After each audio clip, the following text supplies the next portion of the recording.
It's my pleasure to introduce our first speaker for this afternoon, who is Dr. Denise Kessler. Dr. Kessler is the board director for the American Board of Medical Specialties.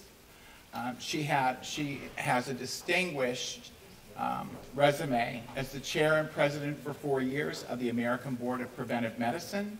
She serves as a professor at the University of New Mexico Health Sciences Center. She also is the program director for public health and general preventive medicine residency program there at New Mexico, and is the director of the Center for Occupational and Environmental Health Promotion. Please join me in welcoming a distinguished colleague, Dr. Denise Kessler.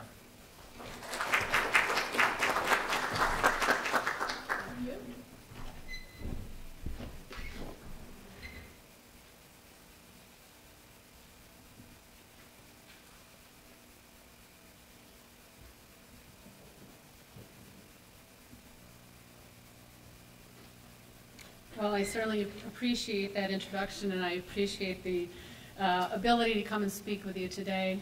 I must admit, I don't know anything about the dental industry beyond being a patient, and I'm not a clinical informatics expert. So fortunately, I have several slides which talk about clinical informatics, and I can skip right over those because you've already had such great presentations today, along with you already having the answers on many of the topics. Really what I was asked to bring to you today is to provide you with information about how an area of medical practice evolves to become a recognized medical subspecialty with a little bit of focus on clinical informatics. I think when they put this meeting together, the thought was that the people in this room are really those who are looking at the future and what opportunities are going to come down the road, and is there any pearls that you could perhaps glean from what we do when we approve a new medical subspecialty and apply that to what you're doing as you move forward. So I'm going to break it down into giving some definitions and clarifications, talk to you about the process generically, talk about the process specific to clinical informatics, and almost say nothing on the present and future of clinical informatics subspecialty. The slide information is based on references in your handout, actually lists the references, and then also on my own personal experience because I had several of these roles that were involved with establishing clinical informatics as a medical subspecialty. So again, definitions and clarifications. I know we're after lunch. This is really, really boring to talk about what organization is what.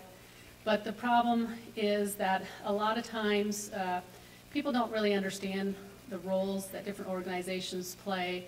And so actually when I give a lot of presentations to people in my own medical specialty in regard to maintenance and certification and that sort of thing, and I always have to tell them what organization is what, because people get very, very confused, even if it's important to them within their own specialty. So again, I'm here to represent the American Board of Medical Specialties. This is an organization that started in 1933, and what happened was that several different specialty groups got together and realized that they really needed to create standards to provide for the recognition of people who practice within a certain specialty. From that time until today, it continued to grow so that there are now 24 medical specialty boards within ABMS. ABMS has really evolved to serve not only the medical profession, but also serve the public. Probably a lot of these statements that I'm going to make today, you can really relate to, and I really saw some of that same points in our prior speakers, in that it's really looking at serving the public and improving health care for the individuals that we take care of. These are the actual member boards of the ABMS. I was on the American Board of Preventive Medicine. That's also the board that I represent on the ABMS board, and that's the board that also oversees clinical informatics medical subspecialty. The governance of the specialties of ABMS is that it is the board of directors that do all of the decision makings and setting the priority areas. Current chair is Dr. John Morehead. He's an emergency room physician in Oregon. And just wanted to use this as an opportunity to let you know that the board of directors are all voluntary positions. I was introduced as a professor at the University of New Mexico. It's because that's where I get paid, and this is where I get to follow my passion. So it's all free. All the committee work is free when we work on the board. They also do have, of course, management team at ABMS, which would be the paid staff. They're under the direction of the CEO and president, Dr. Lois Nora. And the ABMS management team is really responsible for implementing the action items and the work of the ABMS board of directors. So another point as far as the structure is that the majority of the work is done by committees. So just as any organization, there's committees such as the Finance Committee, and the committee that is responsible for evaluating requests for new subspecialties and specialties is COCERT, or the Committee on Certification. The ABMS creates standards. I know you're very familiar with the word standards, so it's the different compliance regulations within the own organization, and the ones that would be involved with new medical subspecialties would be two separate ones. One would be the requirements for having a new subspecialty, and then another one would be the requirements for initial certification for the individual who wants to be a specialist. So why is board certification important? Well, it's really providing assurance to the public that the physician who calls themselves a specialist has actually had the training and an assessment method that they've gone through, which would indicate that they really meet the profession-driven standards of practice. You know, when you go see your family medicine doctor, your endocrinologist, or any doctor, you want to be assured that they actually earned that title of what they're advertising themselves as being. The secondary goal, I think, is really important no matter which area that you work in, and especially would be important in the dental industry as well, as far as why do you want to look at some kind of certification. Because there has to be consistency among the things such as the core scope of knowledge that identifies that practice. Again, if you go see a cardiologist in New Mexico, you want to make sure that they would have the same training as one who's in Florida or North Dakota. So we want to make sure that when we go see somebody that they actually all have the same core knowledge areas. And then also just providing for peer recognition. You're among your peers here, and so it's really helpful to be able to identify other peers. And especially I can really relate to being a part of a small group. My practice is occupational medicine, so I go to American College of Occupational Environmental Medicine meetings. Everybody there knows what I do because the rest of the world thinks that I order occupational therapy, and they really don't appreciate what my specialty is because it's a very small specialty. And I think providing for continued relevance is important. Some of the discussion today has been, you know, will this be important down the road? And that's, I think, something really important because as we develop medical domains, we really need to make sure that it's going to be important or it's going to change and shift so that it remains important. Well, I talk about specialty and subspecialty. Specialty would be the basic area that a physician would get training in and then go into board certification for, and then subspecialty is taking that a step further. So as a specialist, it would be in preventive medicine, dermatology, surgery. Subspecialty then is taking a small piece of that specialty and really narrowing the focus. So someone who specializes in pain medicine, who's an anesthesiologist, again, the internal medicine doctor who becomes the cardiologist, it really focuses it in with a little bit additional training in another assessment method. I mentioned the American Board of Preventive Medicine. Again, it is one of the 24 member boards, and the purpose is to obviously grant certificates of special knowledge in preventive medicine and the subspecialties, as well as to advance the cause of preventive medicine. I put this slide on here because I thought it was important to, when you think about why is it that clinical informatics is within preventive medicine, and if you just look at the top line, and this is the definition from the American Board of Preventive Medicine, and it talks about the health of the individuals, but it also talks about the health of populations. And I think that's really important.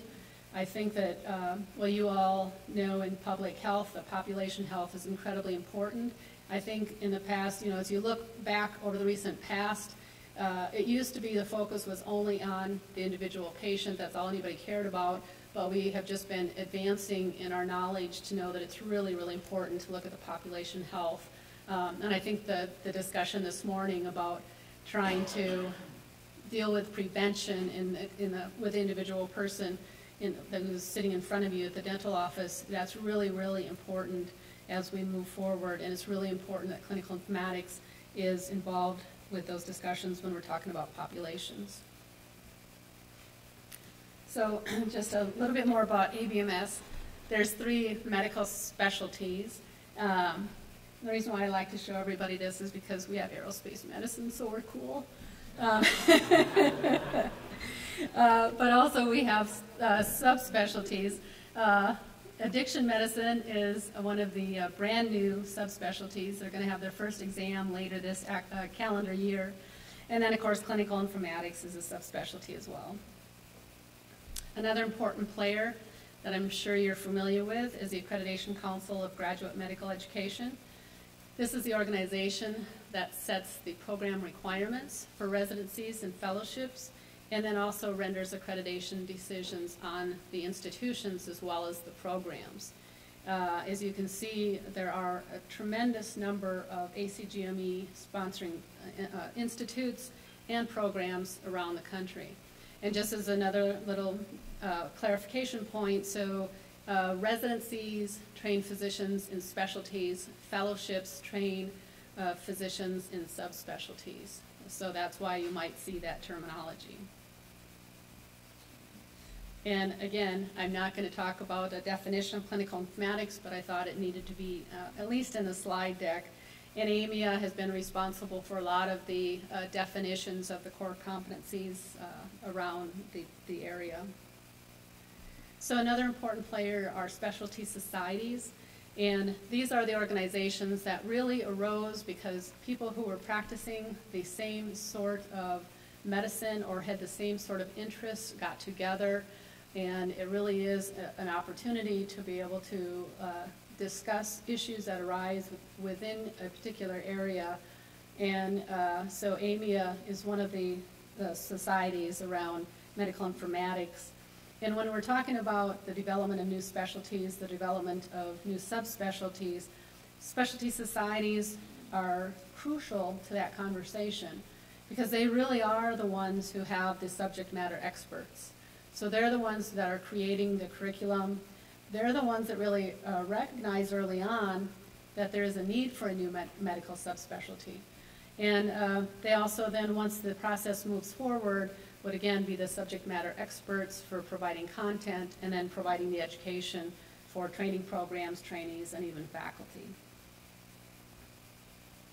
And again, I won't go into AMIA, but they were very important, as you'll see in a moment, in the development of the medical clinical informatics subspecialty. So just to summarize what I've said so far, so ABMS and the member boards are responsible for establishing new subspecialties. ABMS and the member boards certify the individuals in that subspecialty.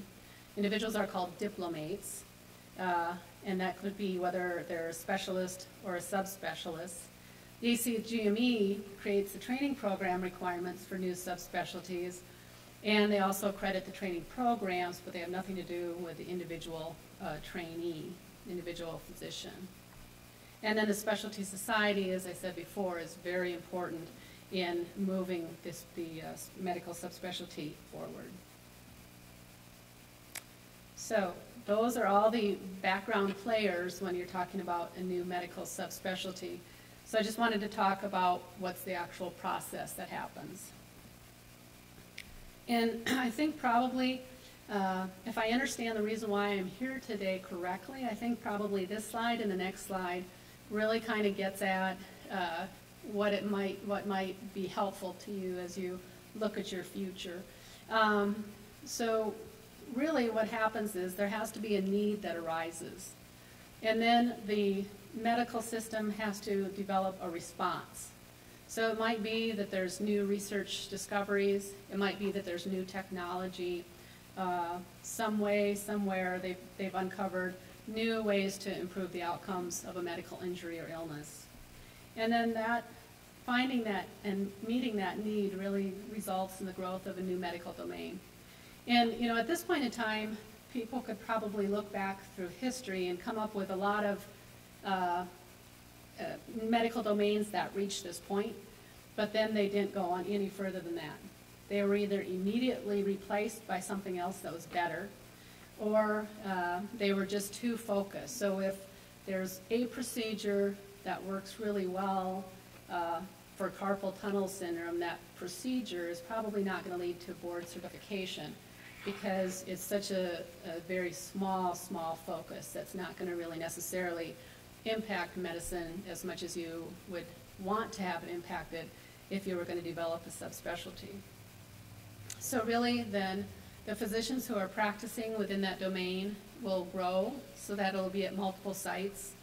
There'll be the development of the specialty societies because again, you want to work with your peers, you want to be able to exchange ideas with your peers, and so it'll be a natural migration into actually creating organizations and specialty societies. As it advances, the development of core competencies is crucial. Again, if you're going to say that the person in the domain in Cincinnati, and then there's a person in Santa Fe that's working in the same medical domain, they have to be doing essentially the same thing. That doesn't mean that they have to be mirror images, but there has to be that core competency that's very important to have a medical domain mature. And then, of course, as this continues to grow, there'll be the creation of training programs. At this point in time, they won't be ACGME accredited because that won't be in place yet. But it really is an invested healthcare organization that will create these training programs because they want more than what they have as far as people who are practicing that medical domain. And then, of course, as it continues to grow, you'll see a large number of publications in peer-reviewed journals, books that will be written, and the national conversation will just increase within that domain. And then really when it's reached a certain point where it's really proven that it will demonstrate contributions to high quality and improved patient care, that it'll become sustainable. And that's really where clinical informatics was when it became, when it was first discussed as far as a possible medical subspecialty.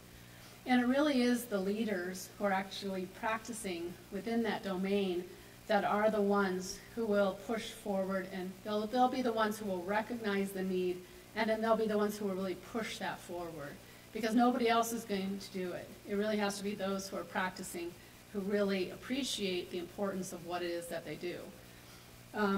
It's often specialty society driven, and at that point in time, that group would approach either ABMS and or a specific member board with a proposal for a new medical subspecialty. Now this happens a lot. There's actually, as you can imagine, anybody who has a passion for what the little niche that they've discovered, they will take it forward and make a request. But this really has to reach the point of being ready to be used throughout the country to really be considered to be a medical subspecialty. So when it is brought to a member board, then that board really has to look at two different things. One, does it make sense? Is that medical subspecialty fitting within the individual board's mission? So I said there was a subspecialty in epilepsy. That they would never have taken that to the orthopedic surgery board because it just won't fit. You're not going to have that relationship there. And again, it really has to mature to the point of needing such designation. So I wanted to give you, besides clinical informatics, a couple of examples of other recent subspecialty evolutions. So adult congenital heart disease.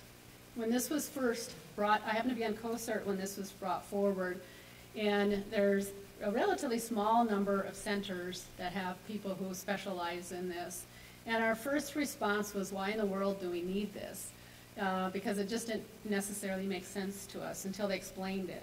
And really what happened is we have a condition, congenital heart disease, so children who are born with problems with their heart. As we made medical advances and those children had an increase in their lifespan, they reached adulthood. Well, so then we have their problems associated with their congenital heart disease, which pediatricians are taking care of.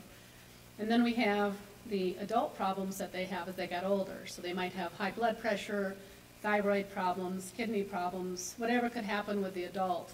And somebody had to figure out, how do you treat the same person that has both of these issues? The really good visual that they showed us was, just imagine a 50-year-old man sitting in little chairs in a pediatrician's office. It just doesn't work. And so people just evolved so that in certain areas they actually came together. Internal medicine doctors are the ones who really did the bulk of the work, and they developed the expertise, the core competencies required to be able to treat this population, and they were successful. Another one is addiction medicine, which unfortunately the need arose there out of the needs of our population. You can't pick up a newspaper nowadays without seeing the problems with our opioid abuse in this country. And so it really was the problems of our population with different addictions that led to addiction medicine being recognized as a subspecialty.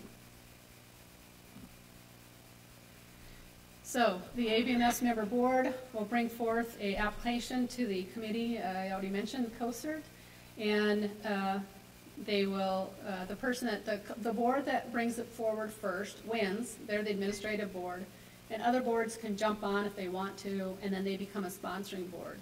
So it's the same requirements, it's the same examination. The only difference is that later boards, their diplomates would apply through them to take the exam, and that's really essentially the only difference.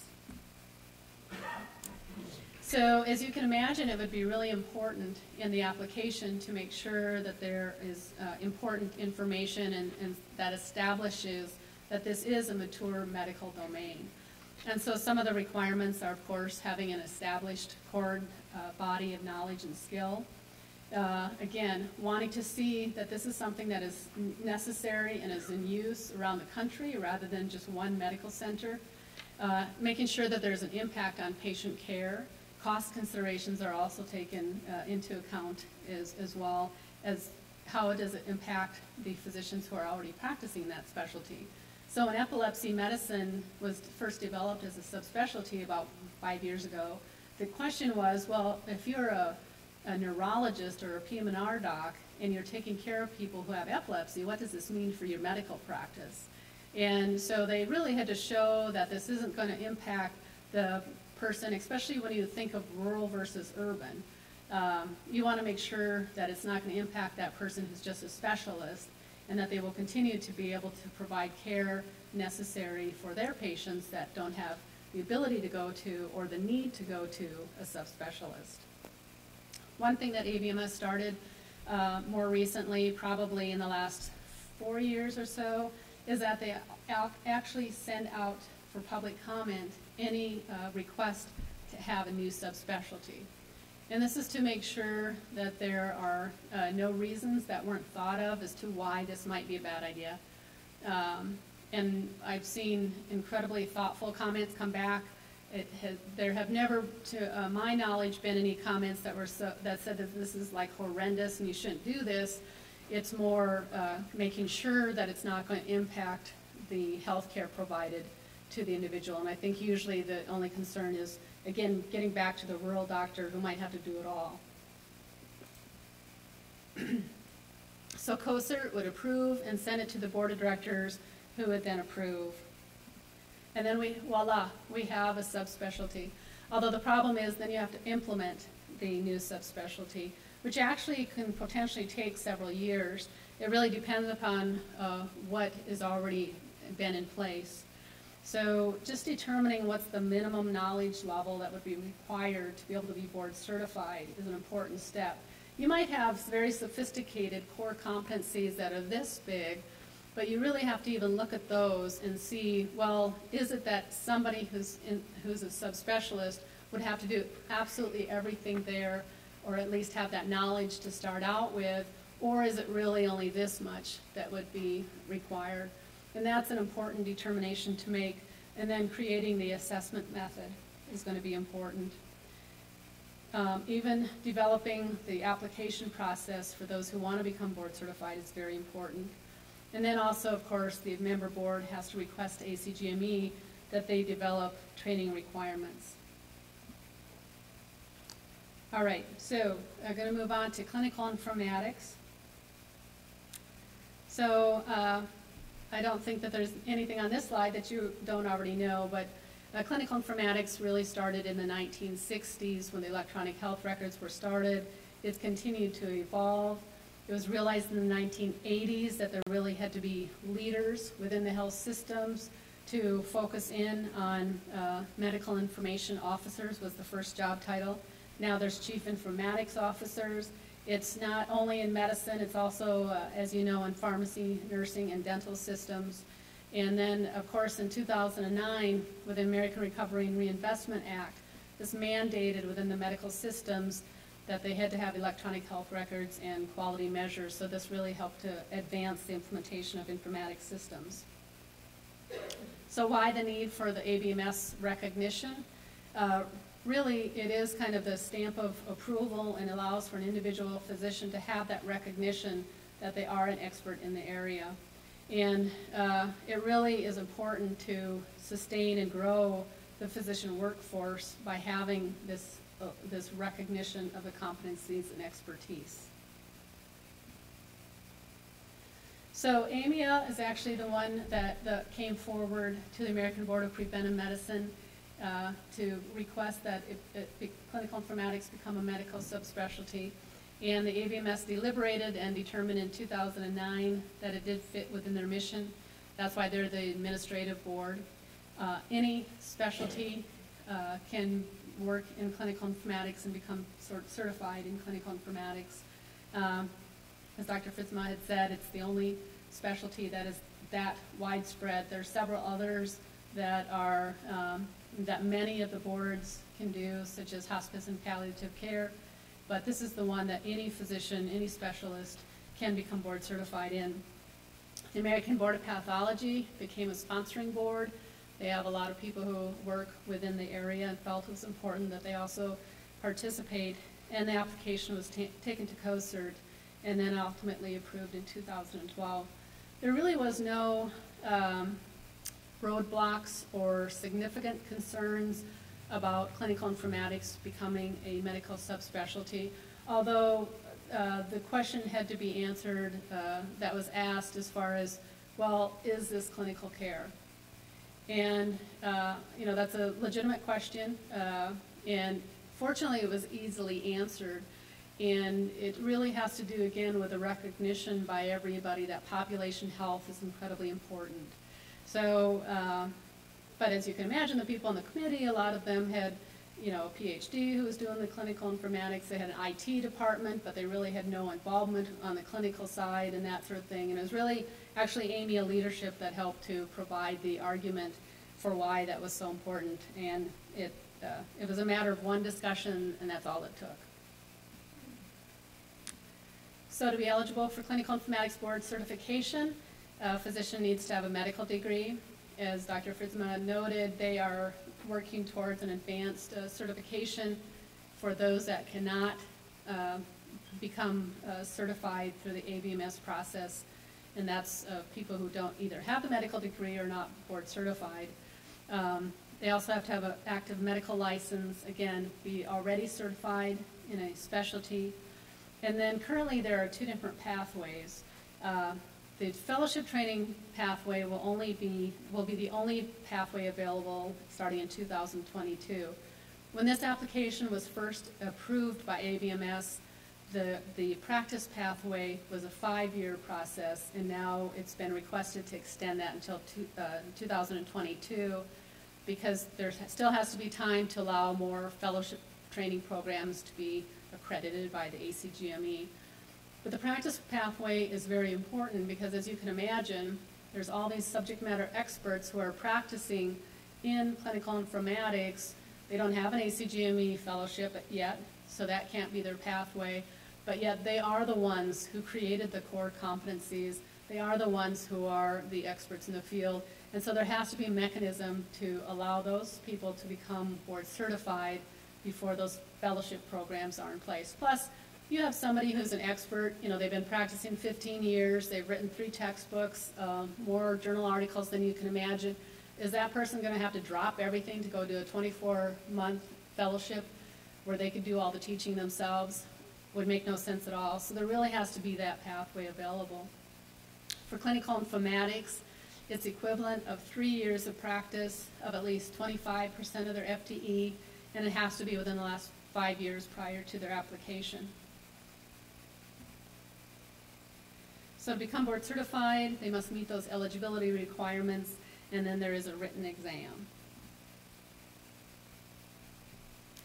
Again, just as I had already mentioned, when in implementing the clinical informatics subspecialty, there was a lot of things to take into consideration, and we really relied on the subject matter experts to help define what would be the knowledge foundation that would be important, what is the minimum level that would be required of that, what kind of assessment, and who's going to do the assessment. So if you start out and no one has ever done an exam, so there's no questions written, you know, they're called item banks.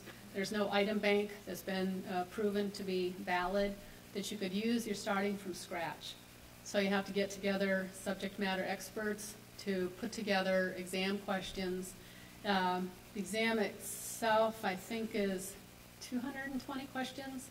So as you can imagine, their item bank has to be much larger than that so that you can vary the questions used from year to year. And also, there's going to be a certain number of questions that are going to be flat wrong. After you send them out, you get them back, you look at the data in regard to the validity, and you'll find out that it was either keyed wrong or it somehow had 2 answers. You know, there can be issues. So you really have to make sure that you have a robust item bank.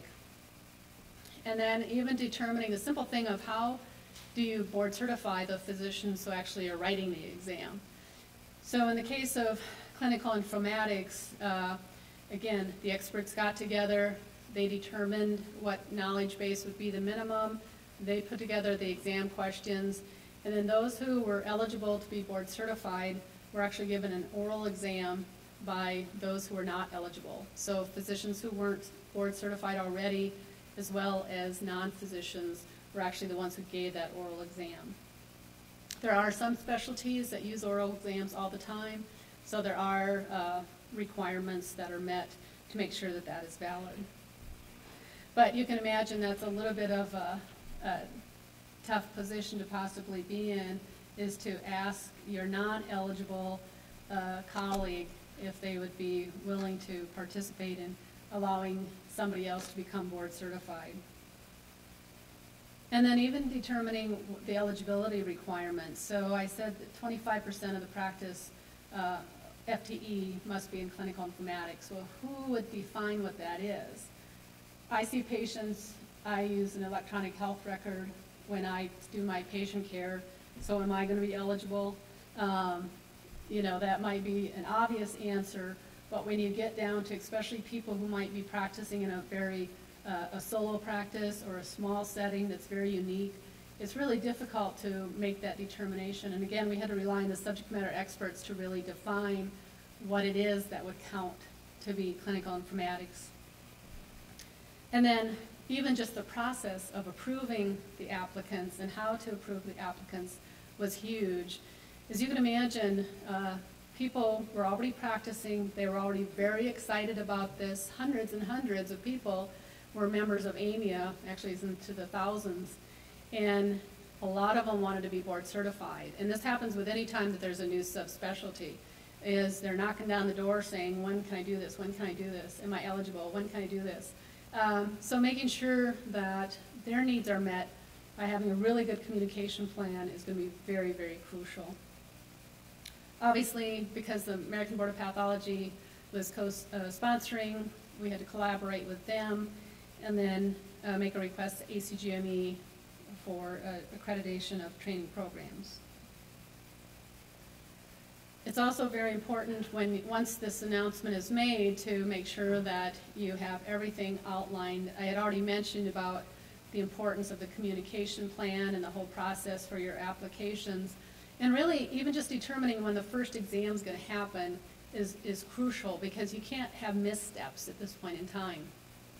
You have to make sure that if you're going to give if you announce that you're going to give the exam in 2017, that you better be ready to give that exam in 2017, and then every year moving forward.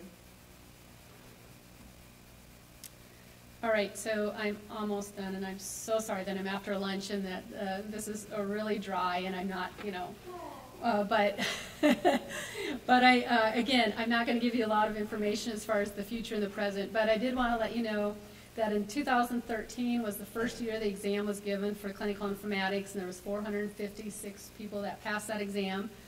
Similar numbers in the 2 years after that. The numbers for 2016 are not available at this point in time because it's done at the end of the calendar year, so those numbers are not known at this point in time. But just to give you an example, the board pass rate in 2015 was 80%, which is pretty consistent with other specialties and subspecialties. There's also a requirement once someone becomes board certified that they also have requirements for continuing certification. It's also called maintenance of certification, although if you have any friends in medicine, they hate that terminology. So I prefer to use continuous certification, and that's really making sure that you're keeping up to date. Maintaining your medical license, completing lifelong learning activities. What everybody hates is that there's a periodic examination, so in 10 years people have to take another examination, although it's not nearly as intense as the first exam is. And then they also have to do self-assessment of their practice. For clinical informatics, since it is so new, some of these pieces have not been put into place. Obviously nobody's had to take the second exam yet. And then also some of the practice self-assessment pieces are still just being implemented as well. The ACGME did start to accredit, and their first fellowships were accredited in 2014, and there are currently 24 accredited fellowship programs. And I just, from my perspective at looking at the references that I looked at, I think these are some of the areas that seem to be important within the area. Just having the different recognition by health systems of the value of clinical informatics. If it's a very sophisticated organization that's had the fellowships in place for a very, very long time, they probably really identify the importance of this. With the regulations from 2009, there's, that added more organizations that really recognize the importance of this, even if they were dragged kicking and screaming. But, there might be issues with smaller organizations that just really don't understand that there actually is an expert who has all the answers for them in regard to informatics. And I think probably I'm guessing in dental public health that you have that same issue at times. And even just defining the roles of the clinical informatics specialists from organization to organization, and what does that mean, is something that is continuing to be developed. And I think this is already mentioned this morning, just defining the relationships with other experts within clinical informatics is very crucial. And the future, of course, is to continue and to grow and sustain training programs. One of the problems that happens within medicine training programs is that Medicare actually funds the majority of training programs, but they leave it up to the institution to determine which training programs they'll fund. And so sometimes the smaller programs, and I can relate to this because I'm in public health and general preventive medicine residency programs, so some or institutions don't put that money in the smaller areas, such as clinical informatics or preventive medicine, because they realize that it's the surgeon who's going to bring in more money to that institution. And so I think that's always a struggle within an institution as far as where to go with that. I think that the interdisciplinary approach will continue to advance, and of course research, education, and the clinical presence will continue to expand.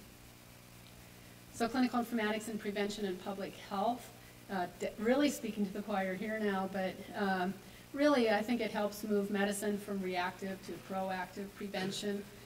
That is not easy, and I think that this is really going to be crucial to allow that to happen.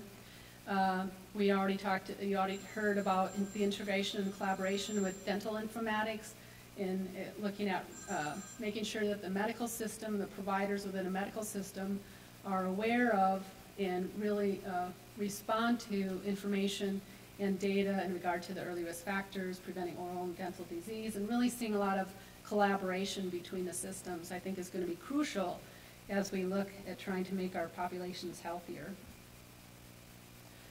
There's already national and international public health informatics discussions. I know you have a speaker tomorrow who's going to talk from the CDC Division of Health Informatics and Surveillance. World Health Organization has its own programs in place, so there are lots of different conversations about public health informatics. So my objective today was to educate you on how an area of medical practice evolves to become a recognized medical subspecialty, and I somewhat focused on clinical informatics. And so I'm hoping again that this will help inform your future discussions as you move forward. Thank you.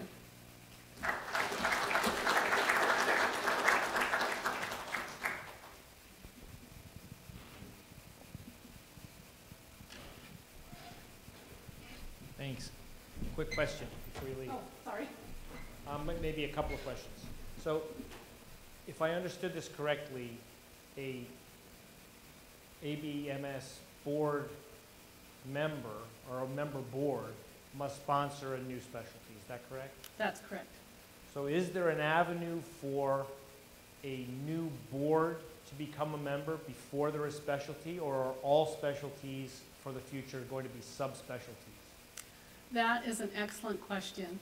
I think that conversation probably happens on a regular basis behind closed doors, because there are areas that will come forward who want to be a specialist. They want to be a member board.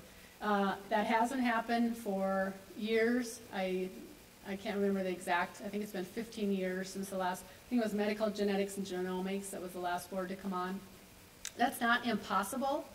I think the difficulty, though, would be proving that an area of practice is not already done within a specialty. And I think that therein lies the problem. So, for example, I know that there's obesity management group that really wants to become a board, but yet, you know, is that already covered somewhere within either preventive medicine or family medicine? So I think that's the difficulty. So I would not say it could never happen, but I think that's really what would have to be shown, is that it is something that's not already covered. Right. And one last thing, has a COCERT recommendation ever not been followed by ABMS? At the point that it gets there, it's always followed. There have been times when within COCERT it doesn't move forward. And usually what happens is it's because it's an area that's already done within a different medical board. And so sometimes that comes forward where you know, surgery will say, well, orthopedic surgery can't have this because we do it too. And so it's a matter of they just talk together and they figure it out, and then, yeah, oops, we're sorry, that was a different area, move it forward. Sometimes it's not. Sometimes it really is something that's already done by other specialties, and then the answer is no, but it never gets to the point of going to the board. Thank you. Oh, sorry. Well, I have a comment, and maybe you can have a reaction. At CC, well, the question is there a relationship with the Department of Labor? And let me explain why. At CC CDC has the Public Health Informatics Training Program. And one of the things the program did was to work with the Department of Labor to register the program itself as an apprenticeship. So graduates will come with an additional certificate now through the Department of Labor, not only CDC, sort of to validate. And there was a huge accreditation process. The program had to do a lot of things to make sure that the Department of Labor will extend that. So I'm bringing that to the attention of everybody, that there may be other mechanisms, but maybe, maybe I don't know where we are in the conversations with AMIA and, having, dental informatics following this path. But there may be other things that can be done in parallel that may help when the time comes and we all sit at the table and see how much of a structured profession you are, or how much of a field you formally are. Well, do you think this could be used as an argument? I mean, is this part of the evidence that is used to define whether, you can bring these other professionals and create some form of certification and so on? So that's sort of comment/question. So are you talking specifically about what Dr. Fitzma had mentioned as far as the advanced in clinical informatics certification? Yeah. So I think what interests this group is, how do we formalize, how can we bring dentists, for instance, to the table, which I think is clearly needed, and yet work needs to be done also to define all these other things. So if you can bring clarity to that, so we can, I think, for these communities, so we can take our homework. I mean, these are the 3 things you need to do, so you can move, so we can help any, and if we decide that needs to be done. And if not, well, these are other things that you could also do, because I think clearly there are things that are genuinely making this field different. I mean, that you necessarily need experts that there are very few who actually can do what needs to be done, and they're distinctly different from anything, from everything. I don't think I can necessarily offer clarity on that. I think that's a very interesting conversation, and I think what has to happen is that there has to be very good communication between the medical subspecialty group, both the board that's involved as well as those who are specialized in it, and the other members of AMIA and other organizations that are the non-physicians that would want a different certification, and the physicians who would want that other certification.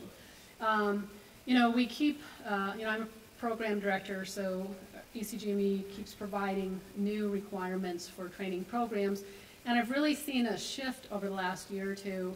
It's really a requirement that physicians have to be part of an interprofessional team, to the point where they survey our residents every year, and one of those questions would be, are you part of an interprofessional team? So I think, as a nation, we've realized the importance. You can't just have this one person who is responsible and who does it all, and nobody else cares. I think we've learned that from the flight industry. We don't have crashes nowadays because of all the things that they put into place for teamwork, where if the flight attendant thinks that the pilot looks a little too drowsy to fly, they can actually speak up, and they have the freedom to speak up. So I think that there's a lot that we can learn from that industry, and I think communication is going to be key, and not getting into situations where, we're competing against each other. We really have to figure out, what does the team look like, and how does that team interplay, and I think that's going to be really, really important. Like I said, I mentioned that, the funding for training programs is a big problem, because you can only grow so much if you don't have the money to pay for training programs, which opens up a whole nother can of worms sometimes when you're talking about who are you going to fund.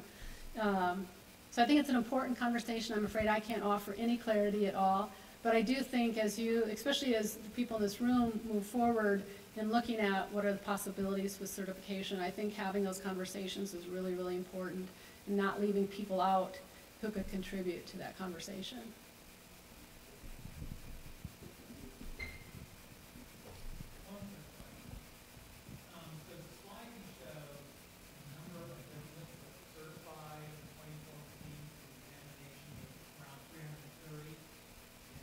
Subspecialty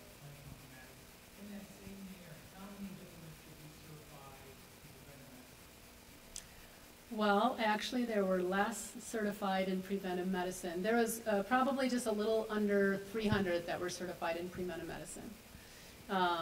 So yeah, and part of that, the reason why you see that bolus, so if I'm going to predict out into the future, that's going to just keep going down. Because right now we have all these people who are specialized in their practice in clinical informatics who are doing the test because of that end date of that practice pathway. So as soon as all those who are already practicing become board certified, then there's only going to be those that do a fellowship. So it's not unexpected that we would see this huge bolus and then it's just going to drop off. Same thing's going to happen with addiction medicine. It's probably going to be even more crazy because there's so many people. There's ABM and a couple other organizations are huge as far as those practicing addiction medicine, and they've been actually wanting to be a specialty for 10 years. And they've been very actively lobbying for that. And so there's going to be many, many people that are going to do that as well. So the answer will be the same for them as well.